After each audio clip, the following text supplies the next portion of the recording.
Tired of manually recreating the same expense every month? Learn to make it recurring in under 2 minutes. I'll show you exactly where to click, from opening Zoho Books to setting the repeat interval and end date. First, open Zoho Books. Then, click on the Expenses module. Click on 27 July 2026. Once the expense is open, click on Make Recurring. A dialog will appear.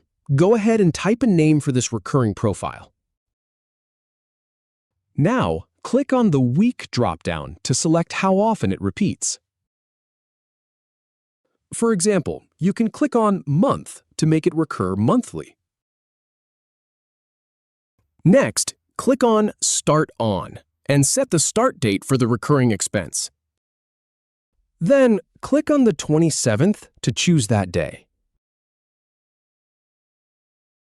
After that, click on Ends On and set an end date. Click on the 31st as the end day. Alternatively, you can click on Never Expires if you don't want an end date. Finally, click Save to create the recurring expense. That's it. If you have any feedback or if any info is inaccurate, please leave a comment below. We'll do our best to answer or redo the video if needed. Thanks for watching.